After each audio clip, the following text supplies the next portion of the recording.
जय श्री कृष्णा। हमने अपने पिछले एपिसोड में अविनाशी तत्व के विषय में बताया था, उसी क्रम को आगे बढ़ाते हैं। मैं डॉक्टर पुष्पा तिवारी, ग्वालियर से।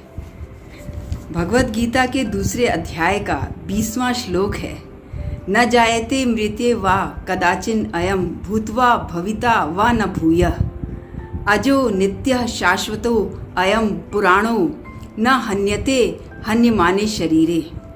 अयम माने यह आत्मा, न नहीं, कदाचित माने कभी, जायते माने जन्मती है, वा और, न मृत्ये माने मरती है, वा तथा, भूतवा उत्पन्न होकर, भूय फिर, भविता होने वाला, न नहीं है, अयम यह, अजह जन्म रहित, नित्य नित्य निरंतर रहने वाली, शाश्वत सदैव, पुराण अनादि है, शरीरे शरीर के, हन्य माने मारे जाने पर भी, नहीं, न माने नहीं, हन्यते मारी जाती है।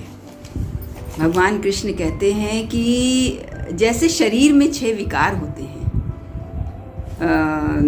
शरीर उत्पन्न होता है, सत्ता वाला दिखता है, आगे बढ़ता है, बढ़ना, बदलना, घटना और नष्ट होना, मगर इस आत्मा में ये 6 विकार नहीं है।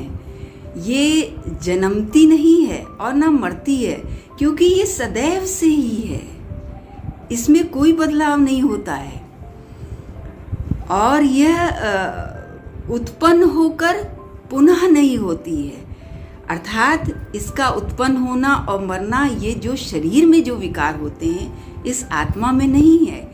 इसीलिए ये शरीर के मारे जाने पे भी नहीं मरती है। तुलसीदास जी ने रामचरितमानस में लिखा है, ईश्वर अंश जीव अविनाशी, चेतन अमल सहज सुख राशि। जीव ईश्वर का ही अंश है, इसलिए ये निर्मल, चेतन और अविनाशी और स्वभाव से ही सुख की राशि वाला है। रामचंद्र जी ने जब बाली का वध किया था तो उनकी पत्नी तारा बहुत विलाप करने लगती हैं। तो रामचंद्र जी उन्हें समझाते हैं, क्षितिजल पावक गगन समीरा, पंच रचित अति अधम शरीरा।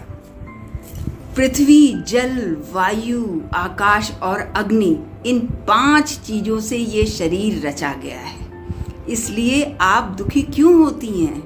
ये तो शरीर नष्ट हुआ है, जो इसकी आत्मा है वो पुनः शरीर धारण कर लेगी। भगवान कृष्ण कहते हैं कि ये जो जीव के अंदर जो आत्मा है वो मेरा ही अंश है। ममै वांशो जीव लोको जीव भूत सनातना। इस जीवलोक में जीवभूत मेरा ही अंश है। इसलिए हे अर्जुन, तुम क्यों दुखी हो रहे हो? ये अगर नष्ट भी होंगे तो पुनः इनकी आत्मा दूसरा शरीर ले लेगी। इसलिए तुम तो अपना कर्तव्य कर्म करो। जय श्री कृष्णा।